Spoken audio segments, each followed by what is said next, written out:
Ready start. मनुष्य की प्रकृति ऐसी है कि वह जो भी देखता है अनुभव करता है उसका मूल्यांकन करने की चेष्टा करता है। स्टॉप। विडंबना है कि यह मूल्यांकन अक्सर बाहरी दुनिया तक ही सीमित रहता है। स्टॉप। जीवन में जब भी कोई घटना घटती है, सुखद या दुखद, मनुष्य की दृष्टि अपने भीतर झांकने के स्थान पर बाहर की ओर दौड़ती है। स्टॉप। वह अपने संकटों, उलझनों और दुखों का कारण दूसरों को मानता है, जैसे जीवन की सारी विसंगतियां बाहरी तत्वों की देन हो और उसका अपना मन बिल्कुल निर्दोष हो। स्टॉप। पैरा। यह प्रवृत्ति केवल सामान्य जन में ही नहीं, बल्कि सुशिक्षित और धर्मव्रत लोगों में भी समान रूप से देखी जाती है। स्टॉप। क्योंकि मन की आदत यही है दोषारोपण की। स्टॉप। किसी भी असफलता, दुख, अपमान का कारण बाहर के व्यक्तियों, परिस्थितियों, शासन, व्यवस्था या समाज को ठहराना आसान होता है। स्टॉप। यह आसान रास्ता आत्ममंथन की उस कठिन प्रक्रिया से बचने का एक साधन है, जिसमें व्यक्ति को अपने भीतर की लालसा और दुर्बलता से साक्षात्कार करना होता है। स्टॉप। मनुष्य का मन एक दर्पण के समान है, पर यह दर्पण समय और परिस्थितियों के साथ टूट गया है। स्टॉप। ईर्ष्या और अहंकार की मोटी परतों ने इसे इतना ढक दिया है कि इसमें अपना असली चेहरा दिखना बंद हो गया है। स्टॉप। जब यह दर्पण ही मैला हो, तब उसमें दोष अपना नहीं, दूसरों का ही दिखेगा। स्टॉप। यही कारण है कि व्यक्ति अपने भीतर झांकने के स्थान पर बाहर की दुनिया को दोषी ठहराता है। स्टॉप। आत्मचिंतन एक शब्द नहीं, साधन है। स्टॉप। यह वह प्रक्रिया है, जो हमें अपने ही भीतर की परछाइयों से साक्षात्कार कराती है। स्टॉप।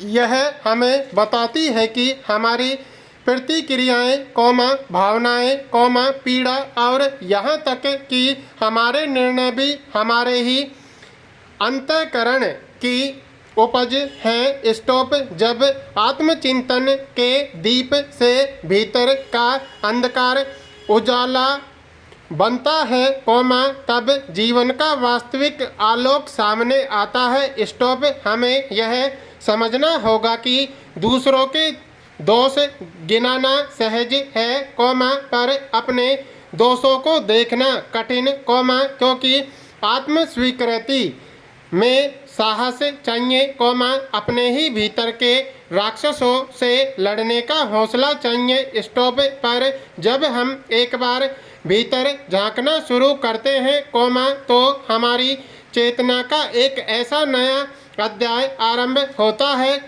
जो हमें बाहर के नहीं, भीतर के युद्ध का योद्धा बनाता है। स्टॉप। जब कोई व्यक्ति अपमानित होता है, तो वह सोचता है कि सामने वाले ने उसे अपमानित किया। स्टॉप।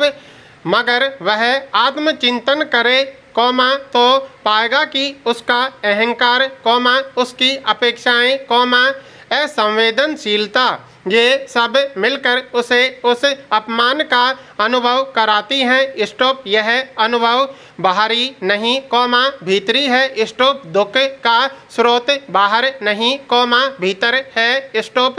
जब तक यह बोध नहीं होगा, तब तक आत्मबोध संभव नहीं। स्टॉप। बाहर की घटनाएं तो केवल आवरण है, मूल तत्व भीतर छिपा है। स्टॉप। मसलन, अगर कोई व्यक्ति हमें क्रोधित करता है, तो हम सोचते हैं कि उसने हमें क्रोधित किया। स्टॉप। सच्चाई यह है कि हमारे भीतर क्रोध पहले से था, कौमा वह केवल प्रकट हुआ। स्टॉप। अगर भीतर शांति हो, कौमा तो कोई भी व्यक्ति हमें क्रोधित नहीं कर सकता। स्टॉप। यह सत्य तभी प्रकट होता है, कौमा जब हम बाहर नहीं, कौमा भीतर देखते हैं। स्टॉप। संतों ने बार बार आत्मचिंतन पर बल दिया है। स्टॉप। संत कबीर कहते हैं, बुरा जो देखन मैं चला, कौमा बुरा न मिलिया कोई। स्टॉप। जो दिल खोजा अपना, कौमा मुझसे बुरा न कोई। स्टॉप। यानी जब व्यक्ति अपने ही अंतर मन को खोजता है, कौमा तब उसे अपनी कमजोरियां दिखती हैं और यहीं से शुरू होती है वास्तविक उन्नति की यात्रा। स्टॉप। पैरा। आज का समाज जितना जटिल होता जा रहा है, कौमा उतनी ही आवश्यकता आत्मचिंतन की है। स्टॉप। हम अपने संबंधों, कौमा कार्य क्षेत्र, कौमा समाज और राजनीति में जिस प्रकार दूसरों को दोषी ठहराने का चलन बढ़ा रहे हैं, कौमा वह केवल बाहरी संघर्षों को जन्म देता है। स्टॉप। ये संघर्ष कभी समाप्त नहीं होंगे, कौमा जब तक व्यक्ति भीतर झांककर यह न देखे कि उसके चारों विचारों और निर्णयों में कितनी विकृति है। स्टॉप।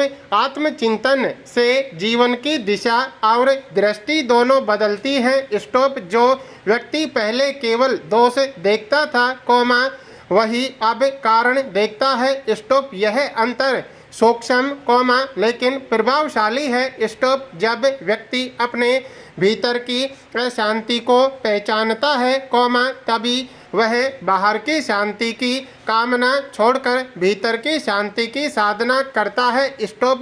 आत्मचिंतन एक सतत प्रक्रिया है। स्टॉप। यह कोई एक बार किया जाने वाला कार्य नहीं, कौमा बल्कि जीवन की प्रत्येक परिस्थिति में, कौमा हर छोटे बड़े निर्णय और संबंध में इसे अपनाना पड़ता है। स्टॉप। यह वह साधन है, कौमा जिसमें व्यक्ति न तो किसी गुरु पर निर्भर रहता है, कौमा न किसी पंथ या बाहरी अनुशासन पर, कौमा बल्कि अपने अंतकरण को ही अपना पथ प्रदर्शक बनाता है। स्टॉप। आत्मचिंतन का दर्पण ही वह साधन है जो हमें अपने वास्तविक स्वरूप से परिचित कराता है। स्टॉप।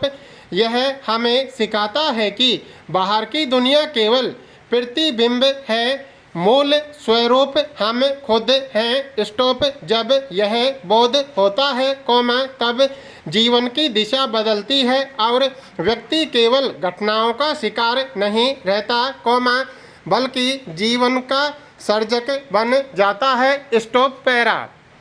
केंद्र में राजग सरकार के 11 वर्ष पूरे होने पर भाजपा और सहयोगी दलों में नया जोश दिखाई देता है। स्टॉप। सत्तारूढ़ दल के सभी घटकों ने इस अवसर पर प्रधानमंत्री के दृष्टिकोण और कार्यशैली की सराहना की है। स्टॉप। हालांकि, कौमा विपक्षी दलों ने केंद्र सरकार की कई खामियां गिनाई हैं। स्टॉप। मगर, कौमा भाजपा नित केंद्र सरकार ने कुछ उपलब्धियां अर्जित की हैं, कौमा जिन्हें दरकिनार नहीं किया जा सकता। स्टॉप।